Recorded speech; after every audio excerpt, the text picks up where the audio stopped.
Now let us learn steps for the process of organization. According to Peter F. Drucker, the lack of proper formation of organization cannot sustain for a long time. Hence, the unit is slowly destroyed. So you can understand the importance of organizing. Now let us see the first step, clarification of objective. Before we form the organizational structure, it is necessary to have a clear defined goals and its proper understanding. The main and the sub goals must be well interpreted on the basis of which organization is to be formed. So we need a proper goals and with proper clarity. That is our first step towards a proper organizing. Now our second topic is list of function. To achieve the goals, various functions are to be undertaken.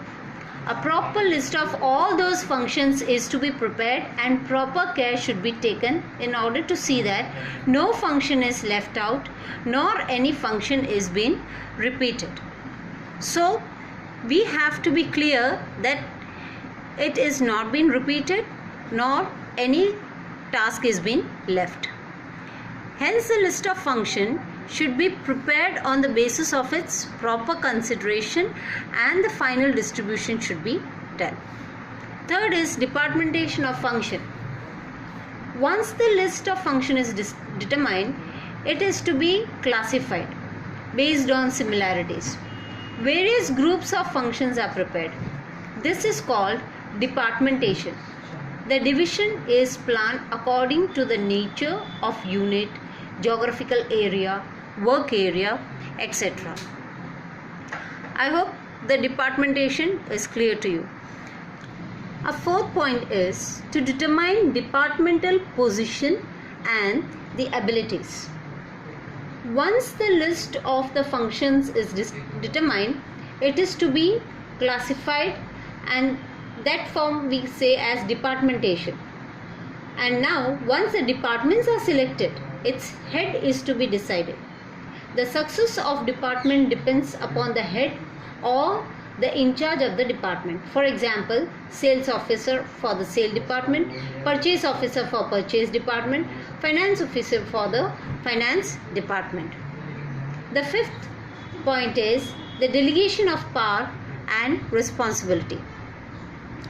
After departments are decided, its head and other working group of people are decided on the basis of their skill and efficiency. Care should be taken that they perform their duties properly. In other words, proper power is to be given to the workers to perform their duty. To see the workers do not misuse their powers, they need to be assigned responsibility. Always it is necessary to see that there is proper proportion of power and responsibility.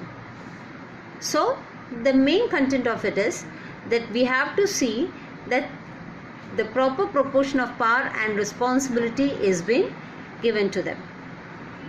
Sixth point is establishment of interrelationship. There should be proper interrelationship between work, position and division or department. It helps in developing the relationship among the people working there. All the divisions and departments will help each other in their working. Seventh is to prepare organizational chart. In order to enable the people to have the perfect idea of each one's positions, a proper map should be prepared or the chart must be ready. There should not be any confusion among the workers. So a proper map or chart, when it is prepared by the management, it's easy for everyone to understand and identify who is their senior and how many workers are under them. So the above steps of process of organization, here they are to be followed in the same specific order. Students, so we have learned steps for process of organizing, clarification of objectives, list of functions, departmentation of function, to determine departmental position and ability, the delegation of power and responsibility, establishment of interrelationship, and to prepare organizational chart. I hope the topic is clear to you.